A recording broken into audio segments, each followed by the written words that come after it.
Hypothesis about population proportion when sample size is large.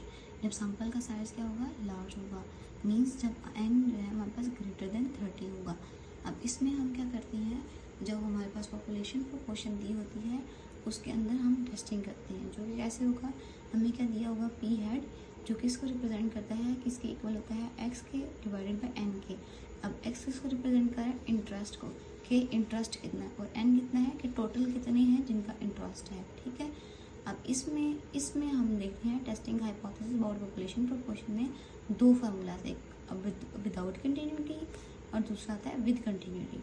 अब without continuity में हम क्या देखते हैं, x minus n p naught divided by under root n p naught और q naught, ये हो गया विदाउट कंटिन्यूटी का फार्मूला। और फिर ये विद का आता है x plus minus 1/2 minus n p naught divided by under root n p naught q naught. Plus minus का मीन्स एक बार इस फार्मूले को आपने प्लस में लिखना है और दूसरी बार इस फार्मूले को आपने माइनस में लिखना है।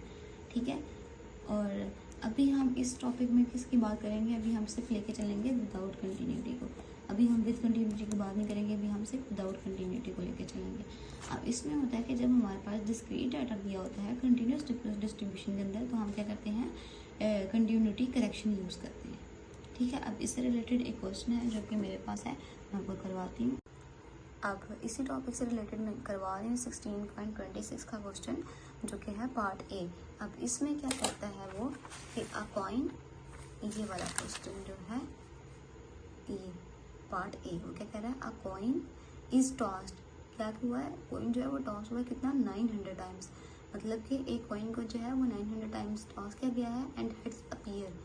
अब जब हम कॉइन को टॉस करते हैं तो हमारे पास 1/2 की प्रोबेबिलिटी होती है ना, कि यहाँ तो हेड आएगा या तो टेल आएगा। वो कहता है कि हमने 900 टाइम्स टॉस किया है और हेड कितनी बार आए हैं, 490 टाइम्स। ठीक है, अब वो क्या कहता है, does this result supports the hypothesis, क्या ये जो रिजल्ट है वो हाइपोथेसिस को सपोर्ट करता है, that the coin is unbiased, के कॉइन जो है वो अनबाइस्ड है। अब इस क्वेश्चन को हम सॉल्व करते हैं, पार्ट ए को, क्वेश्चन नंबर 26। अब उसने क्या बात की थी कि कॉइन जो है वो कितने टाइम्स टॉस हुआ है, 900 टाइम्स। तो मैंने क्या किया, एन क्या कर दिया, अपना 900 ले लिया। फिर वो कहता है कि हेड की जो प्रोबेबिलिटी थी वो कितनी थी, 490। तो मैंने अपना एक्स क्या ले लिया, 490, और अल्फा नहीं गिवन था, जब नहीं गिवन होता तो हम क्या लेते हैं, 0.05। फिर आता है वही फार्मूला स्टेप वाइज जो हम यूज़ करते हैं, H naught p equals to 0.5। ठीक है, अब 0.5 कैसे आया, कि उसने क्या कहा है कि प्रोबेबिलिटी है, कि मतलब कि उसने क्या हेड, मतलब हमने टॉस किए हैं, तो हमारे पास क्या प्रोबेबिलिटी होती है, 1/2 की होती है ना, कि या तो हेड आएगा या तो टेल आएगा। तो पी मेरे पास क्या आ गया, 0.5, मतलब कि आप 1 को डिवाइड करेंगे 2 पे, मतलब कि जैसे हम लिखते हैं कि जब मैं एक कॉइन टॉस कर रही हूँ तो या तो मेरा हेड आ सकता है या मेरा टेल आ सकता है, तो इसकी प्रोबेबिलिटी क्या होगी, 1/2।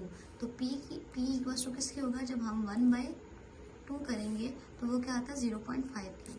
तो पहले में वो कहता है p इक्वल्स टू 0.5, साथ ही ऑल्टरनेटिव वो क्या कहता है, p is not equals to 0.5। फिर आता है लेवल ऑफ सिग्निफिकेंस, मतलब मीन्स के अल्फा 0.05।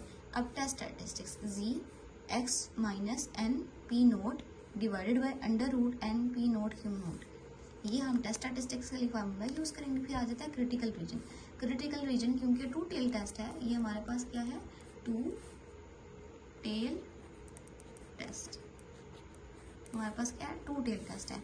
तो हम क्या करेंगे, 2 टेल टेस्ट, ये क्या है, 2 टेल टेस्ट है, तो हम क्या करेंगे, मोड लगा देंगे ग्रेटर देन जी अल्फा/2। अब ये कैलकुलेशन जो मैं कैलकुलेशन में करके आपको बताती हूँ, जी मैंने ऐसे डाल दी, एक्स मेरा क्या था, ये जो जितना टाइम्स हेड टॉस हुआ मतलब 490 मैंने यहाँ पे लिख दिया माइनस। अब वो फार्मूले में क्या पता है, एन कितना है, एन मेरा कितना है, 900। तो पी नोट कैसे हो गया, ये जो हमने यहाँ पर पी लिखा हुआ है, तो मैं मल्टीप्लाई कर दूंगी 0.5 से डिवाइडेड बाय, अब क्या आता है एन, अब मैंने 900 लिख दिया। ठीक है, फिर वो कहता है पी नोट कितना है, 0.5। तो क्यू नोट कैसे आएगा, क्यू नोट कैसे आता है, तो क्यू नोट का फार्मूला हमारे पास Q not equals to 1 minus P not, मतलब कि 1 माइनस पी नोट हमारे पास कितना है, 0.5, ये क्यू नोट के इक्वल्स है। तो जब हम क्यू नोट लिखेंगे तो 1 माइनस 0.5 करेंगे तो हमारे पास 0.5 आ जाएगा, जो कि हम लिख देंगे यहाँ पर 0.5 फार्मूले के अकॉर्डिंग। अब हम इसमें से इसको माइनस करेंगे, डिवाइड करके अंडर रूट ले लेंगे इसका, तो मेरे पास जी की वैल्यू क्या आ गई 2.67। तो अब ये वाली वैल्यू जो है वो मैं मोड के अंदर जाकर लिखूंगी। और अब आपको पता है अगर 2 टेल टेस्ट है, बहुत सारी वीडियोज़ में बता चुकी हूँ, जब 2 टेल टेस्ट होता है 0.05 की वैल्यू मैंने आपको टेबल में भी दिखाई है, तो हम क्या लिखते हैं 1.96, ठीक है, यहाँ पे 1.96। अब मैंने स्टेटमेंट चेक करनी है कि स्टेटमेंट बेसिकली है क्या।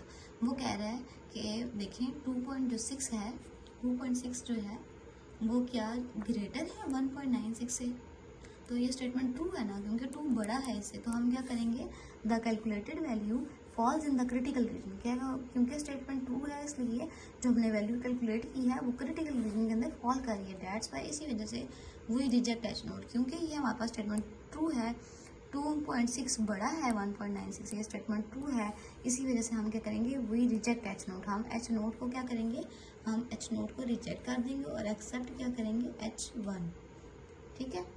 तो ये आज का क्वेश्चन था सारा।